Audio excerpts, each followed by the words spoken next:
पिछली वीडियो के अंदर हमने पढ़ा था कि वेंचुअली मापी क्या होती है और वो हमारा मेन जो भाग था उसका अंतिम टॉपिक था। आज एक थोड़ा इम्पोर्टेंट टॉपिक है जो पिछले 3-4 सालों से एग्जाम के ट्रेंड के अंदर है। एग्जाम पूछते हैं, लैंग्वेज का पर्सन है, तो हमें ये देखना है कि पृष्ठ तनाव को प्रभावित करने वाले कौन कौन से कारक हैं। ठीक है, तो आप हेडिंग लगा लीजिए पृष्ठ तनाव को प्रभावित करने वाले कारक। अब इससे पहले हमें ये पता होना चाहिए कि पृष्ठ तनाव क्या होता है।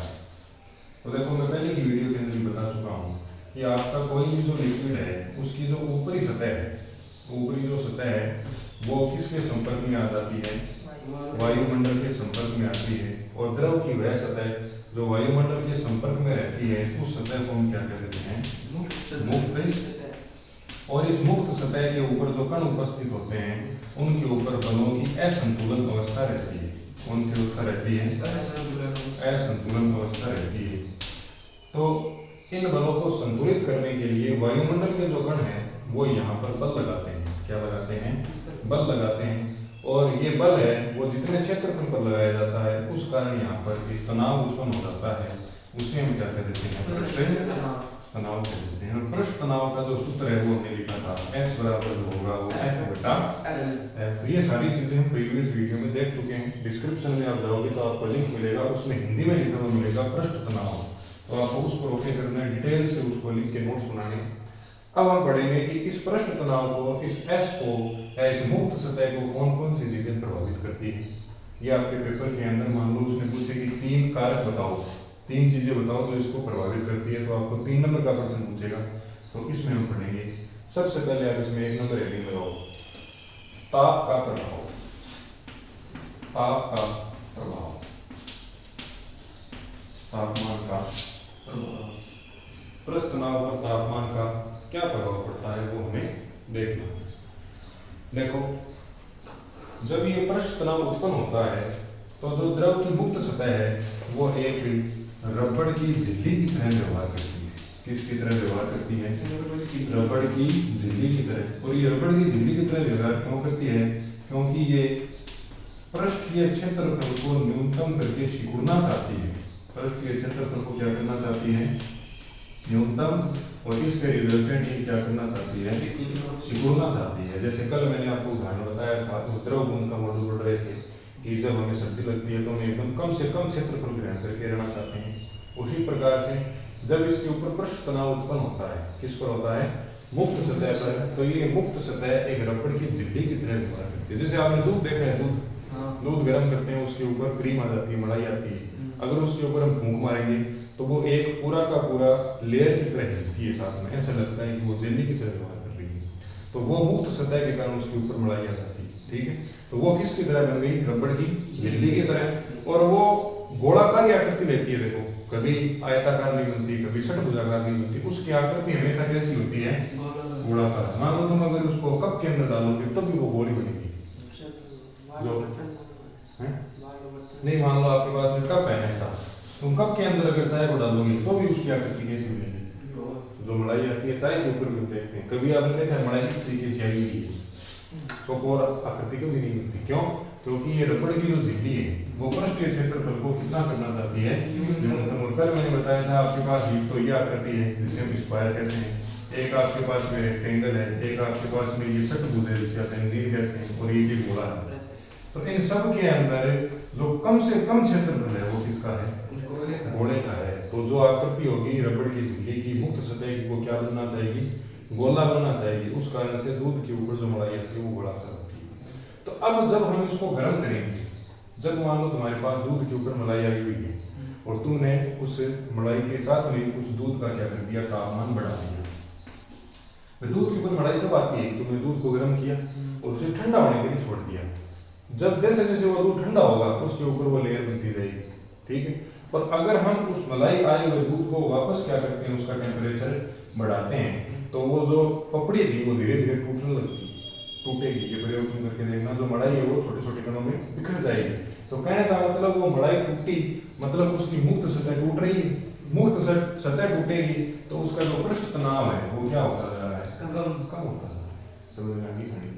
तो जैसे जैसे तापमान को बढ़ाएंगे पृष्ठ तनाव क्या होता जाएगा? कम होता जाएगा। क्यों? क्योंकि ये सीधा किसको प्रभावित करेगा? इस मुक्त सतह को प्रभावित करेगा। और जैसे जैसे तापमान का मान कम करते जाएंगे मड़ाई बढ़ती जाएगी, क्योंकि दूध को गर्म करके ठंडा रखने के लिए छोड़ देंगे, उसके ऊपर मड़ाई आ जाएगी और उससे घी निकालेंगे। तो जब तापमान को कम करेंगे तो उस समय पृष्ठ तनाव क्या होगा? बढ़ेगा, जिसके परिणाम स्वरूप हमें क्या मिलती है? न्यूनतम क्षेत्रफल वाली आकृति मिलती है। ठीक, तो इसमें लिखो एक नंबर पॉइंट, तापमान का प्रभाव। इसमें लिखो किसी द्रव का तापमान बढ़ाने पर, किसी द्रव का तापमान बढ़ाने पर उसका पृष्ठ तनाव घटता है। किसी द्रव का तापमान बढ़ाने पर उसका पृष्ठ तनाव घटता है तथा तापमान कम करने पर पृष्ठ तनाव बढ़ता है। पृष्ठ तनाव बढ़ता है। उदाहरण के लिए सामान्य दूध को गर्म करके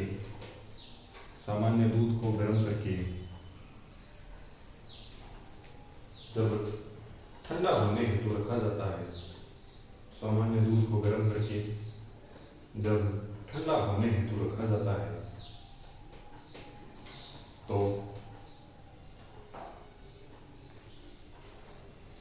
दूध की मुक्त सतह पर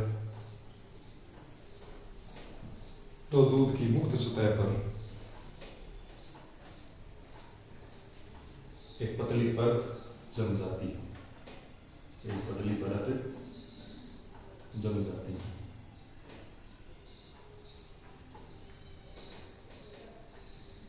एवं इसे पुनः गर्म करने पर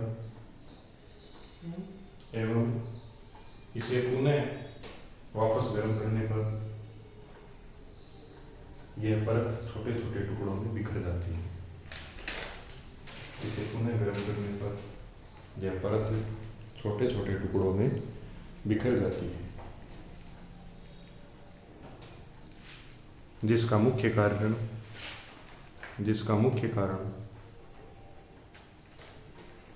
पृष्ठ तनाव का कम होना है। जिसका मुख्य कारण पृष्ठ तनाव का कम होना है। समझ गए?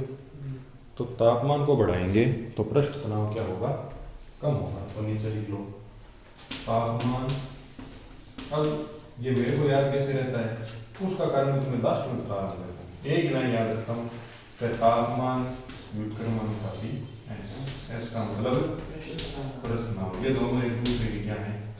व्युत्क्रमानुपाती। अगर तापमान बढ़ेगा तो पृष्ठ तनाव घटेगा, अगर तापमान घटेगा तो पृष्ठ तनाव। ये लिख लो तुमको, तुम्हें भी यही याद रखनी। समझ गया बात? थ्योरी याद नहीं रखनी, थ्योरी को आदमी अपने हिसाब से बनाता है, और थ्योरी याद रखोगे तो फिर बंद कर जाओगे फिजिक्स के अंदर। हमें खुद से अपनी खुद की परिभाषा लिखनी है। अब मैंने तुम्हें पहले लिखाई थी ये परिभाषा, तुम देख लो, और ये परिभाषा देख लो, दोनों तुम्हें अंतर दिखेगा। दोनों परिभाषा सेम नहीं मिलती कभी भी, क्योंकि मेरे को तो केवल इतना याद है कि तापमान व्युत्क्रमानुपाती है जिसके पृष्ठ तनाव, और इसी से मैं भाषा बना देता हूँ। अब दूसरा कारक लिखो, 2 नंबर। ये तो हमने तापमान देखा। दूसरा लिखो विलेयता का प्रभाव। विलेयता का प्रभाव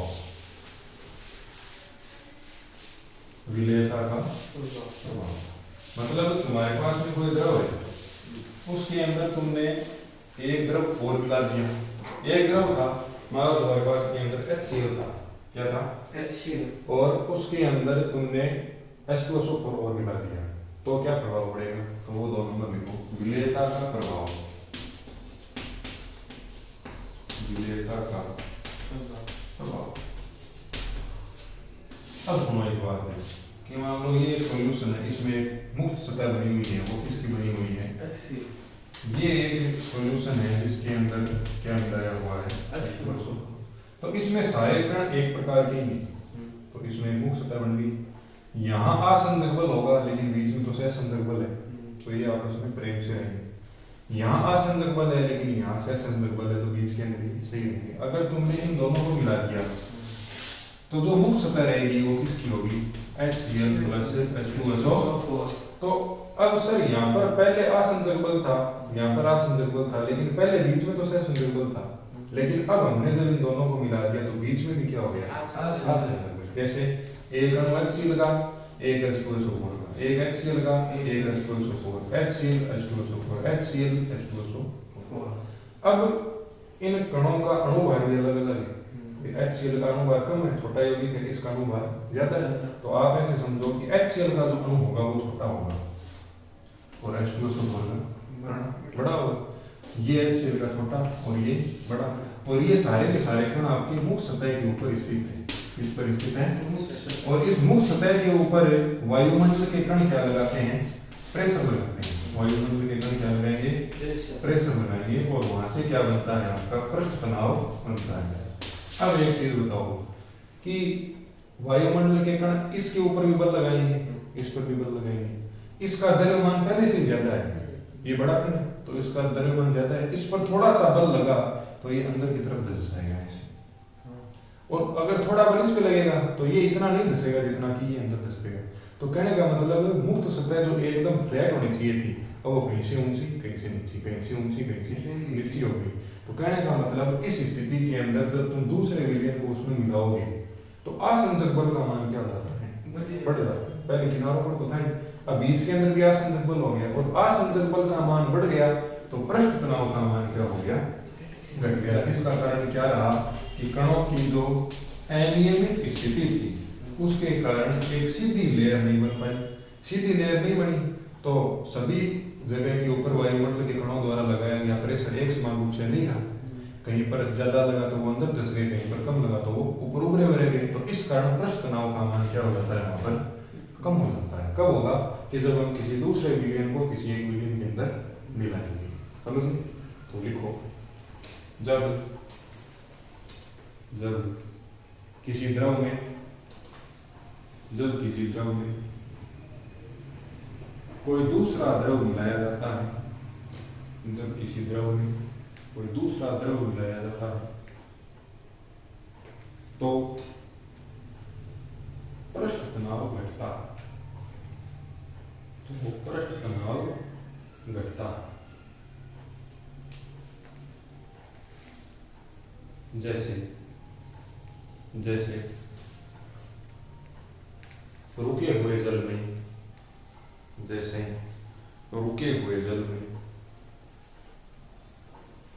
तेल मिला देने पर मच्छर पानी पर नहीं बैठ सकते। तेल मिला देने पर मच्छर पानी पर, क्योंकि पृष्ठ तनाव कम होने के कारण मच्छर पानी में डूब जाता है। क्योंकि पृष्ठ तनाव कम होने के कारण मच्छर पानी में डूब जाता है। अभी जैसे डेंगू चला था तो जहां पर भी रुका हुआ पानी था वहां पर नगर पालिका वालों ने क्या किया था, तेल प्रोवाइड कर दिया था। तेल प्रोवाइड करते तेल उसके ऊपर तैरेगा, मच्छर सोचेगा ये पानी की परत है, और जैसे उसके ऊपर लैंड करेगा, लैंड करते सीधा पानी के नीचे अंदर खत्म। ठीक है, तो ये दो हमने प्रभाव पढ़ लिए। तीसरा लास्ट प्रभाव लिखो, अपमार्जक का प्रभाव या डिटर्जेंट का प्रभाव। ये इंपॉर्टेंट है, अपमार्जक या डिटर्जेंट का प्रभाव। ये तुम्हारे पेपर में 2 नंबर का अकेला आ सकता है कि अपमार्जक का प्रभाव समझो। अब कई जगह तो ये सोचेंगे ये कौन सा प्रभाव आ गया, ये पृष्ठ तनाव का प्रभाव। तो हेडिंग लगा दो अपमार्जक का प्रभाव, 3 नंबर पॉइंट है अपमार्जक। इसे ही हम क्या बोल देते हैं, डिटर्जेंट। अपमार्जक का प्रभाव। अब अगर तुम इसको समझ लोगे तो ये चीज वही है जो मैंने अभी पढ़ाई थी कि तुम्हारे पास में भाई लोगों एक लिक्विड है जो किसका है, H2O है। इसमें हम बाहर से अगर कोई भी चीज मिला देंगे तो पृष्ठ तनाव कम होगा, लेकिन H2O के अंदर H2O मिलाऊंगा तो कोई फर्क पड़ेगा नहीं, क्योंकि भाई समान के अंदर मिलाया तो समान को मोड़ लेगा। लेकिन अगर तुमने इस H2O के अंदर साबुन का पानी मिला दिया, क्या मिला दिया, साबुन का, जिसे आप क्या कह देते हो डिटर्जेंट, कुछ भी मान लो है तो वो उसी का साल्ट, इनको आपस के अंदर मिलाओगे तो यहाँ जो लेयर बनेगी उसके अंदर H2O आएगा और प्लस डिटर्जेंट आएगा। डिटर्जेंट के अंदर क्या था, जैसे मैं साबुन का सूत्र बताऊं तो C17H35 COO CO नेगेटिव और Na पॉजिटिव, या 10वीं के अंदर पढ़ते थे, 11वीं के अंदर भी तुम्हारे हैं। तो ये अणु तो है छोटा और ये अणु है बड़ा, तो छोटा और बड़े अणुओं के बीच में क्या होगा, पृष्ठ तनाव का मान कम होगा। क्यों? क्योंकि वायुमंडल के जो कण है वो एक समान रूप से जो पदार्थ नहीं लगा पाते, उसमें अनियमितता होती है, जिस कारण इसका मान घट जाता है। तो हम ये सोचते हैं कि जो कठोर जल है उसके अंदर जैसे अपमार्जन मिलाते हैं वो झागने लगता है, कपड़े धुल जाते हैं, उसकी स्थायी कठोरता दूर हो जाती है। उसका कारण यही है कि जब हम H2O प्लस डिटर्जेंट कर देते हैं तो इसका जो पृष्ठ तनाव था वो क्या हो जाता है, कम हो जाता है, और साबुन अच्छे से कपड़ों के ऊपर लगने लग जाती है। ठीक, तो लिखो इसमें, मतलब सर असंजक हो सकता है इसमें। हाँ, असंजक बढ़ जाता है। तो लिखो, जब जल में अपमार्जक मिलाया जाता है, जब जल में अपमार्जक मिलाया जाता है तो जल का पृष्ठ तनाव घट जाता है, तो जल का पृष्ठ तनाव घट जाता है।